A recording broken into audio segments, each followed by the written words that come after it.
जनवरी से शुरू होने वाले राहुल गांधी की भारत जोड़ो न्याय यात्रा क्या पीएम पद के लिए उनके सबसे बड़े समर्थन के रूप में जन सैलाब होगा? साउथ से सबसे बड़ा समर्थन वाईएस शर्मिला रेड्डी का समर्थन कांग्रेस पार्टी को मिल चुका है। क्या इन तमाम समर्थनों के बावजूद कांग्रेस के लिए पीएम पद के लिए राहुल गांधी सबसे उचित चेहरा होंगे या नहीं? अलायंस के जहां बहुत सारे घटक दल एक दूसरे के साथ गठबंधन बनाने में कंफर्टेबल नहीं है, इसी के बीच में क्या सभी गठबंधनों का एकमात्र चेहरा राहुल गांधी होंगे? नमस्कार दोस्तों, स्वागत है आप सभी का एक बार फिर मेरे YouTube channel team social talk पर। दोस्तों, आज की इस वीडियो पे हम बात करेंगे पॉलिटिकल एनालिसिस को लेकर। साउथ के सबसे बड़े रेड्डी परिवार में से एक और उस परिवार की सबसे दमदार पॉलिटिकल लीडरों में से एक वाईएस शर्मिला रेड्डी, जिन्होंने हाल ही में कांग्रेस का दामन थाम लिया है और कांग्रेस का दामन थामने के बाद साउथ से लेकर दिल्ली तक सियासी हलचल पैदा हो चुकी है।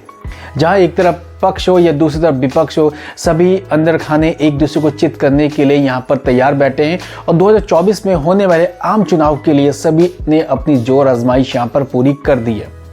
तो दोस्तों, आज के इस वीडियो पे हम बात करेंगे वाईएस शर्मिला रेड्डी के बारे में और जानने की कोशिश करेंगे कि वो कौन है, उनकी पॉलिटिकल हैसियत क्या है और पॉलिटिकल बैकग्राउंड के साथ साउथ के साथ दिल्ली में अपना दमदार चेहरा किस तरह से वो पेश करती है। दरअसल दोस्तों, सबसे पहले हमें ये जानना चाहिए कि वाईएस शर्मिला रेड्डी कौन है। दरअसल दोस्तों, शर्मिला रेड्डी साउथ के रेड्डी परिवार की सबसे छोटी मेंबर है।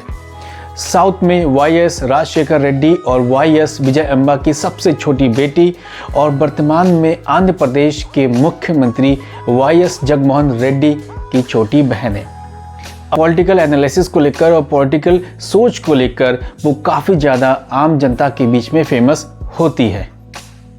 शर्मिला रेड्डी को लेकर इतनी चर्चा क्यों है? दरअसल शर्मिला रेड्डी को लेकर चर्चा का मुख्य कारण ये है कि शर्मिला रेड्डी ने अपनी पार्टी वाईएसआर तेलंगाना पार्टी का कांग्रेस में विलय कर लिया है। इस विलय के साथ जहां कांग्रेस को साउथ में एक बड़ी पार्टी बनने का मौका मिला है, तो वही 2024 में होने वाले आम चुनाव के लिए कांग्रेस को बड़ी मजबूती भी हासिल हुई है। और इस विलय के साथ उन्होंने कमेंट किया, उस कमेंट को दिल्ली के सियासी गलियारों के साथ लेकर साउथ में अच्छा खासा वायरल किया जा रहा है।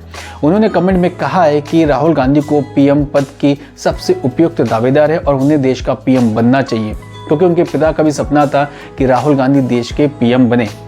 अगर वो पीएम बनते हैं तो उनको योगदान देने में बड़ी खुशी होगी। इस कमेंट के साथ जहां बीजेपी ने कांग्रेस पे पलटवार किया, तो वही कांग्रेस ने भी बीजेपी पे पलटवार किया और यहां पर कमेंट का सिलसिला जारी हो चुका है। तो यही सियासी हलचल में सबसे ज़्यादा ताज़ा खबर जो है शर्मिला रेड्डी की यही है। वाईएस शर्मिला रेड्डी की अगर पॉलिटिकल बैकग्राउंड की बात करें तो इनका बैकग्राउंड काफ़ी स्ट्रांग है और पॉलिटिकल फैमिली से आने के कारण इनमें पॉलिटिकल की सोच काफ़ी कूट कूट कर भरी हुई थी। सन 2012 की बात है, जब आंध्र प्रदेश में 18 जगहों पे विधानसभा के उपचुनाव होने थे, जिनमें से एक जगह पे एमपी के इलेक्शंस भी होने थे। उस टाइम किसी कारण से वाईएस जगनमोहन रेड्डी अनुपस्थित थे, तो उनकी अनुपस्थिति में अपनी मम्मी वाईएस विजय अम्मा के साथ मिलकर वाईएस शर्मिला रेड्डी ने अपनी पार्टी के संयोजक के रूप में काम किया और काम करने के बाद 18 जगहों में ज़बरदस्त कैंपेनिंग की, जिसका नतीजा ये रहा कि 18 में से 15 सीटों में इनकी पार्टी को जीत हासिल हुई, जिनमें से एक एमपी पद भी था।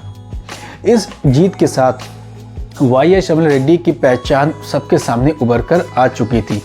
उसके बाद 2012 से लेकर 2013 में लगातार अपने राज्य के कई जिलों का दौरा करते रहे और हर जिले के हर शहर से लेकर हर गांव, देहात, बस्ती तक एक एक जगह वो पैदल यात्रा करते रहे और पैदल यात्रा करने के साथ वो जन जन तक के बीच में पहुंचने में कामयाब रही। राजनीति की सबसे बड़ी जो मिसाल बनी वो 2019 का टाइम था, क्योंकि राजनीतिक दृष्टि से बहुत ही महत्वपूर्ण था। उस टाइम पर राज्य में एन चंद्रबाबू नायडू की सरकार थी और लोगों के बीच में उनकी बड़ी अच्छी खासी पहुंच थी। लेकिन चंद्रबाबू नायडू के खिलाफ कैंपेनिंग करना कोई आसान काम नहीं था। तब वाईएस शर्मिला रेड्डी ने कैंपेनिंग की कार्यभार अपने हाथों में लिया और हाथों में लेने के बाद एक स्लोगन दिया, बाय बाय बाबू। इस स्लोगन के साथ जहां नायडू सरकार को इंटीमेट करने की कोशिश की कि अब आपका समय आ चुका है कि अब आप राज सिंहासन छोड़े। इस जबरदस्त कैंपेनिंग का नतीजा ये हुआ कि उनकी पार्टी वाईएसआर कांग्रेस पार्टी को प्रचंड बहुमत मिला और वाईएस जगनमोहन रेड्डी सत्ता में वापस आए। चुनाव में बहुत बम्पर जीत हुई और उनके बड़े भाई वाईएस जगनमोहन रेड्डी सीएम बने। लेकिन आखिर ऐसा क्या हुआ कि वाईएस शर्मिला रेड्डी को एक नई पार्टी बनाने का मौका मिला या नई पार्टी बनाने की उन्होंने सोची। दरअसल दोस्तों 2021 में एक स्टेटमेंट आया कि राजनीतिक पॉलिसी को लेकर और राजनीतिक एनालिसिस को लेकर उनके भाई के साथ उनके मतभेद हैं। ये स्टेटमेंट खूब चर्चा का विषय बना।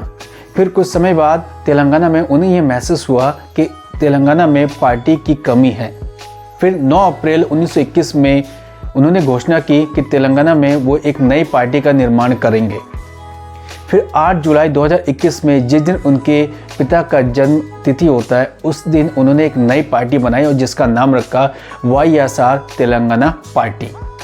नई पार्टी बनने के बाद उन्होंने चुनावी दौर पर काफ़ी संघर्ष किया, लेकिन फाइनली 4 जनवरी 2024 को कांग्रेस में अपनी पार्टी का विलय कर लिया और यहाँ से उनका राजनीतिक सफ़र अब कांग्रेस के साथ शुरू हो चुका है।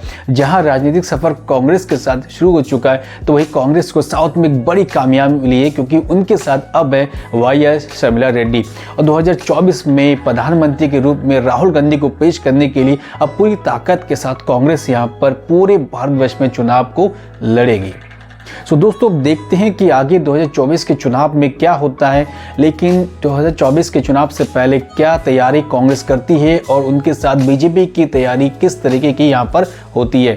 फिलहाल YS शर्मिला रेड्डी अपने परिवार के साथ वो हैदराबाद में रहती है, अपने पति अनिल कुमार के साथ और 2 बच्चों के साथ वो हैदराबाद में निवास करती है। अब देखते हैं कि आगे का सफ़र यहाँ पे YS शर्मिला रेड्डी का कैसा होता है। यहाँ पे चैलेंजिंग होगा या राहुल गांधी को PM बनाने के लिए पूरी कसरत यहाँ पर की जाएगी।